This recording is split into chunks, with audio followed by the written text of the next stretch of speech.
Entre los múltiples factores que llevaron a la ciudad de Detroit a declararse recientemente en una especie de bancarrota se encuentra el declive industrial, el endeudamiento excesivo, la mala gestión, el éxodo de 1.2 millones de residentes desde 1950. Sobre las implicaciones que tiene esta declaración de quiebra para Puerto Rico y las medidas que deben tomar tanto el gobierno como los ciudadanos para evitar que en la isla suceda algo similar, conversamos con el economista José Joaquín Villamil. Buenas noches y gracias por estar con nosotros. Buenas noches y gracias por la invitación.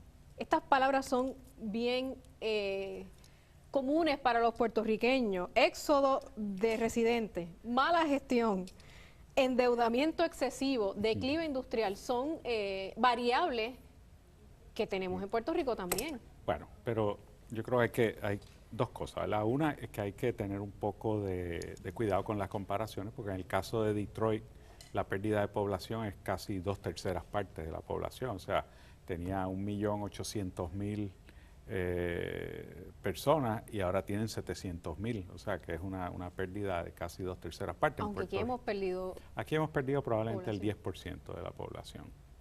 El problema, ese es uno. Lo otro que yo creo que es importante de lo de Detroit, hubo mal manejo, hubo exceso en la deuda, pero lo principal, la lección principal que podemos derivar de ahí, es que nadie tiene su lugar seguro en la economía como están las cosas en este momento.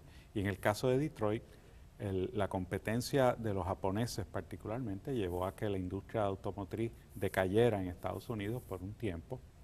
Y cuando los japoneses empezaron a fabricar automóviles en Estados Unidos, lo hicieron en otros lugares. Lo hicieron en Tennessee, lo hicieron en Kentucky, lo hicieron en Georgia, lo hicieron en un montón de otros sitios. Y un poco Detroit fue perdiendo su posición. Y yo creo que ese mensaje es el mensaje más importante. Entonces, lo que usted plantea es que nadie puede enfocarse en un segmento particular económico, seguro, es decir, seguro. como dirían en Carolina, donde yo me crié, poner todos los huevos en la misma canasta. Exactamente. Y en el caso de Detroit, pues esa canasta eran los automóviles.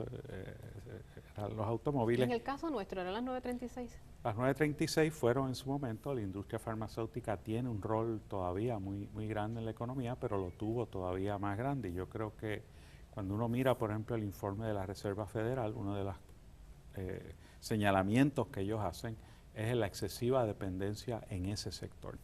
Yo creo que en el caso de Puerto Rico, el tema importante no es que la industria farmacéutica no sea importante, yo creo que es muy importante, es ver cómo se desarrollan actividades complementarias que diversifiquen la economía. ¿Eso está ocurriendo o ha sido esta administración y la pasada, obviamente, porque es un cúmulo de gestiones, ¿no? Sí.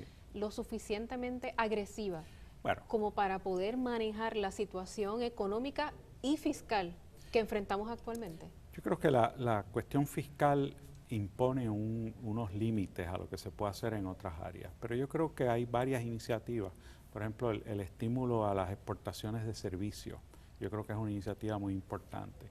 Yo creo que es una iniciativa muy importante el desarrollar las cadenas de abasto, lo que llaman los supply chains internas en Puerto Rico, o sea, que las empresas multinacionales se abastezcan en Puerto Rico. Es decir, una cadena, uno de estos supermercados gigantes que hay aquí, pues decida comprar los plátanos o los gandules hechos aquí. Pero plátanos y gandules es una cosa, pero también hay productos manufacturados, hay servicios que se pueden comprar aquí que a lo mejor se están comprando afuera. Servicios de contabilidad, exacto, por hay una gama de posibilidades para ayudarte a diversificar la economía. Y yo creo que el mensaje de Detroit es que tenemos que hacer eso porque no podemos perder la base productiva del país. Que se alega, ¿verdad? Sí. Que ese es el sector que se está yendo del país. Bueno, el sector, hay dos cosas. En términos de personas, la emigración típicamente es de personas jóvenes, con mayor nivel educativo y con ingresos más altos. Y eso tiene unas implicaciones importantes porque, por ejemplo, en el caso de vivienda, son las personas jóvenes las que generan necesidad de vivienda. Son las que compran enseres, etcétera. O sea que eso tiene unas implicaciones muy particulares. Recientemente el periodista Benjamín Torres Gotay publicó una columna que decía que la mejor salida que tenía Puerto Rico era el aeropuerto. Yo leí la columna de Benjamín y como casi todas las columnas de Benjamín me pareció estupenda. Desafortunadamente en Puerto Rico la movilidad social se ha convertido en movilidad geográfica.